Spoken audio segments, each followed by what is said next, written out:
हर व्यक्ति परेशान है। कोई भी ऐसा व्यक्ति नहीं है जो परेशान ना हो। परेशानी का स्वरूप भिन्न भिन्न है।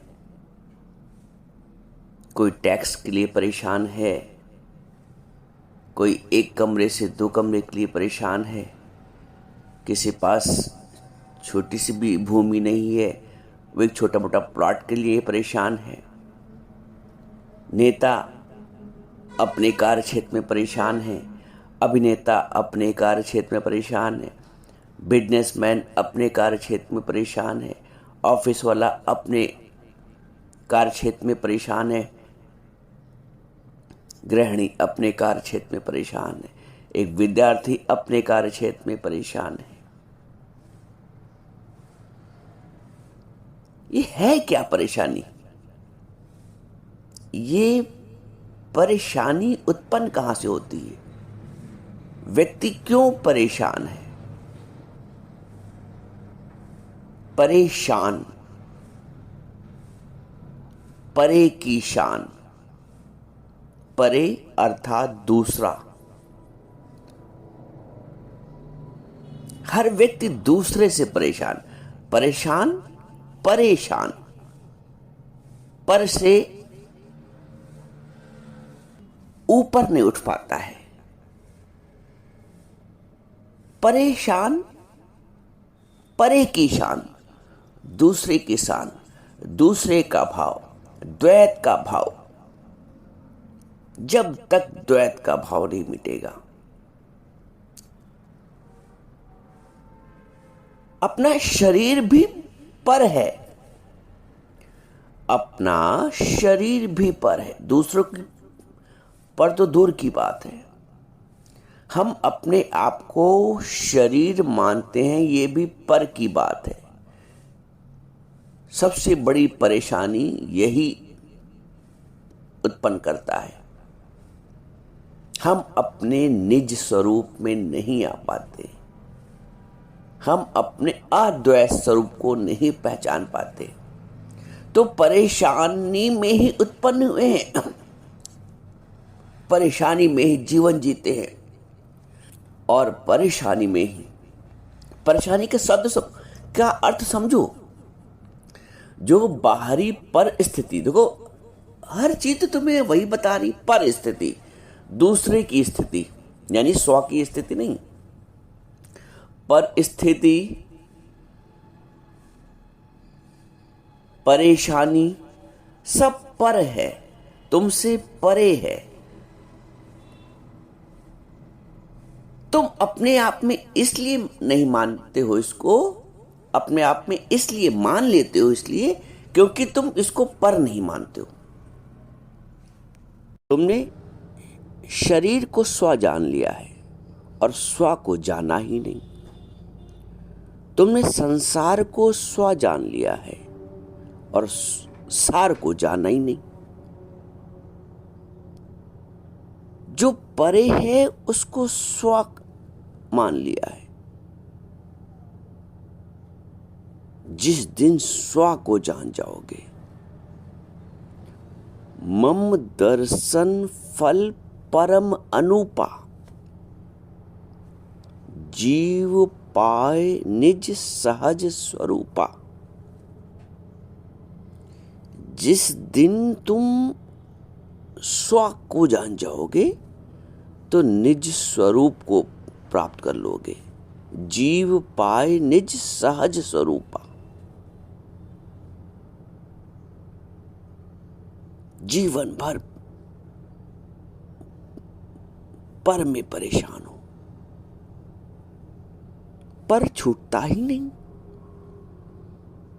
द्वैत भाव जाता ही नहीं।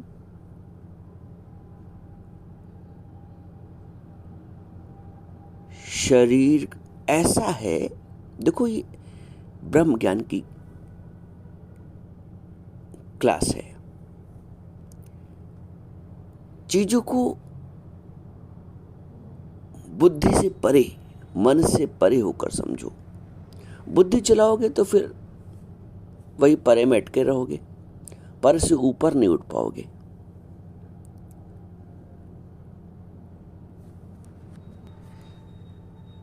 बता ये रहा था कि शरीर को पड़ोसी जानो। सुनने में अटपटा लग रहा है। शरीर ऐसे पड़ोसी है जैसे तुम्हारे पड़ोस में रहने वाला कोई। अब पड़ोसी का सुख दुख तुम अपने में नहीं मानते हो, पड़ोसी का लाभ हानि अपने में नहीं मानते हो। पड़ोसी का बेटा अगर फेल हो गया तो तुम अपने बेटे को फेल नहीं मानते हो।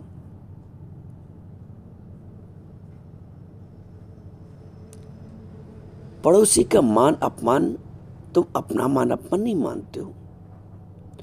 वैसे ही आप जो हैं आत्मस्वरूप है, शरीर आपका पड़ोसी है।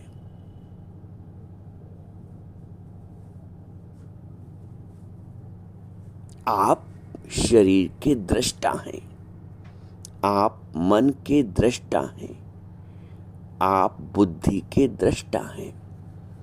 जैसे सामने वाले पड़ोसी के आप दृष्टा है ना, कौन आया कौन गया आपने देखा, क्या हुआ क्या नहीं हुआ आपने देखा। आप अपने शरीर के भी दृष्टा हैं। कैसे? आप मान लीजिए अभी 45 वर्ष के हैं, आपको याद है कि 45 साल वाला शरीर कैसा था, 25 साल वाला जवानी का शरीर कैसा था। शरीर बदल गया, आप नहीं बदले, आप दृष्टा हैं।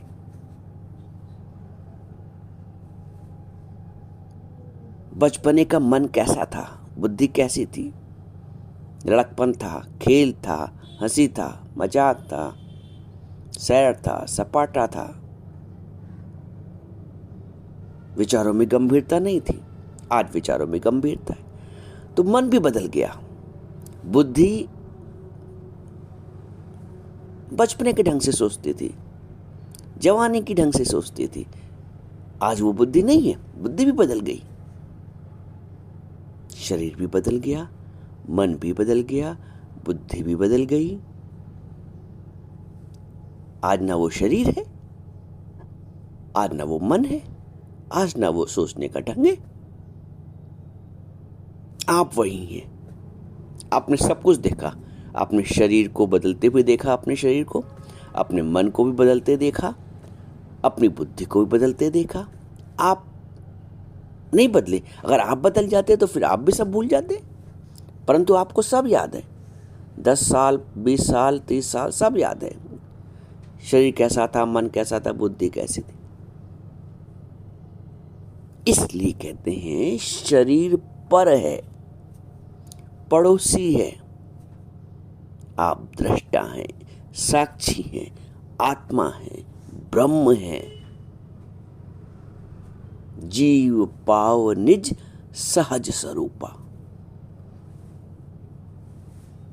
आपको अपने सहज स्वरूप की अनुभूति करनी ही पड़ेगी। शरीर का भाव होगा तो परेशान होगे।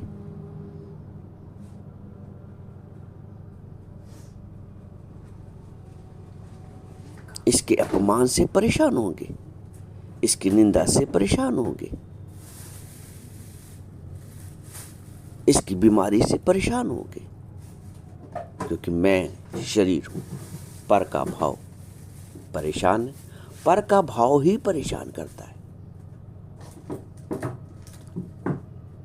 परेशानी से बचना है तो स्वामय आना पड़ेगा। पर को हटा दो, क्या बचा? शान।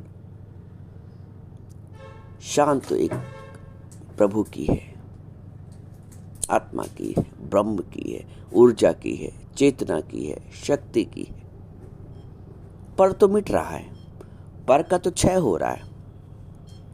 शरीर का क्षय हो रहा है, संबंधों का क्षय हो रहा है, संसार का क्षय हो रहा है, चेतना का क्षय नहीं हो रहा है। चेतना वैसे ही है। आप चेतन स्वरूप हैं, आपका क्षय नहीं हो रहा है, आप शांत स्वरूप हैं, आप परेशान नहीं हो सकते। कब परेशान नहीं होंगे?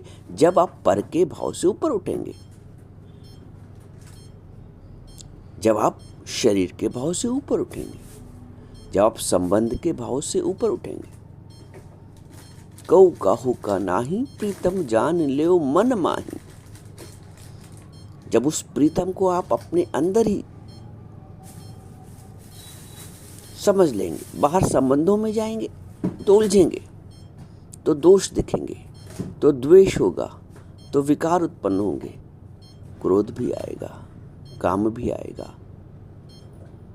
लोभ भी आएगा, क्योंकि पर का भाव है। पर के भाव में हमें चाहिए, स्व के भाव में हमें कुछ भी नहीं चाहिए। का मांगू, नानक जी के लिए आकाशवाणी हुई। नानक जी से कहा गया कि कुछ मांगो अपने लिए।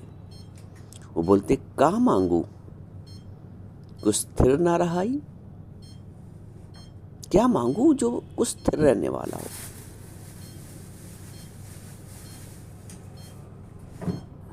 क्या मांगू? वस्तु मांगू तो वो नहीं रहेगी,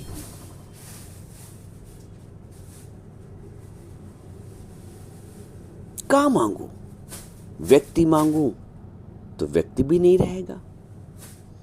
मान सम्मान मांगू, बेटा मुझे माने सम्मान दे, बहू मुझे सम्मान दे, मान लो मिल भी गया मांगने से, एक दिन फिर वही स्थिति, तो फिर परेशान। पर की शान से तुम परेशान हो, स्व की शान को जानते ही नहीं। तेरे अंदर चेतन देव, अंदर ज्योत प्यारे दी।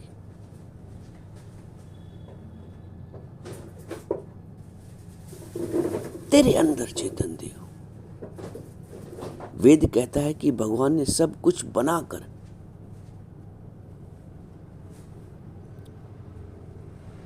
मनुष्य के शरीर में बैठ गया, शरीर को बनाकर, शरीर की रचना करके और शरीर में ही प्रवेश कर लिया। तत्सृष्ट्वा तदेवानुप्राविशत। शरीरों की रचना करने के बाद भगवान आप ही उसमें प्रविष्ट हो गया। तत्सृष्ट्वा तदेवानुप्राविशत। तो तुमने शरीर को तो जान लिया, तत्सृष्ट्वा तदेवानुप्राविशत, और जो भगवान उसमें प्रवेश है उसको प्रकट नहीं किया, उसका दर्शन नहीं किया। और रामायण कहती है मम दर्शन फल परम अनूपा, जीव पाओ निज सहज स्वरूपा। दर्शन वो दर्शन है जब आप अपने सहज स्वरूप को प्राप्त कर लें। बाहर का दर्शन पर दर्शन है, दूरदर्शन है, परदर्शन है। स्वदर्शन कब करोगे?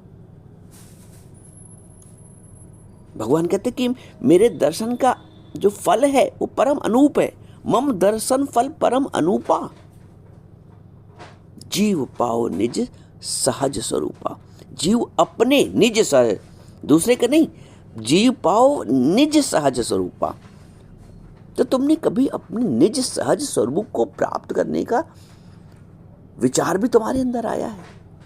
जीवन भर में तो पर में पड़े रहे, संसार में पड़े रहे, शरीर में पड़े रहे, संबंध में पड़े रहे, और ये संबंध, ये शरीर, ये संसार सब परेशानी का कारण है।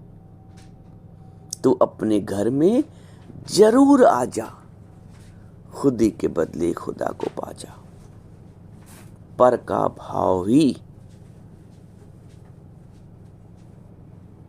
सारी परेशानी का कारण है। दूसरा देखना ही, जब तुम सब में स्वयं का स्वरूप देखोगे, जहाँ तक जाति दृष्टि है, जहाँ तक फैली सृष्टि है, सर्व मम रूप है। सास यदि बहू में अपना स्वरूप देखे कि आत्म रूप से मैं ही तो उसमें हूँ, तो खिन्नता कहाँ से आएगी? बहू यदि सास में अपना स्वरूप देखे कि आत्म रूप से सासू माँ में मैं ही तो हूं। तो खिन्नता कहां से आएगी?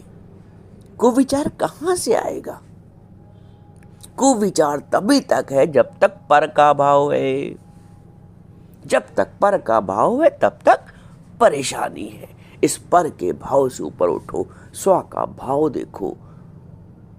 जीव पाव निज सहज स्वरूपा, अपने सहज स्वरूप को प्राप्त कर लो, आनंदमय स्वरूप को प्राप्त कर लो। शरीर तो विकारी है, तुमने शरीर के स्वरूप को अपना स्वरूप समझ रखा है। शरीर तो विकारी है, शरीर कभी निर्विकारी नहीं हो सकता। इसलिए जीवन भर मनुष्य क्योंकि शरीर भाव में रहता है तो विकारी भाव से उत्पन्न होता है, विकारी भाव से ही शरीर का त्याग कर देता है। परे हो ही नहीं पाता है, परे हो नहीं पाता इसलिए परेशान रहता है। जिस दिन तुम परे हो जाओगे, तुम्हारी निज शान, परे हो जाओगे तो शान को प्राप्त कर लोगे। परे हो, जुड़े हो उससे, संसार को स्व मान रखा है, शरीर को स्व मान रखा है, तो परेशान हो। इसको परे कर दो तो शान मिल जाएगी। ये वास्तविक शान है। तो परेशान मत हो, शान में स्थित हो, स्व में स्थित हो।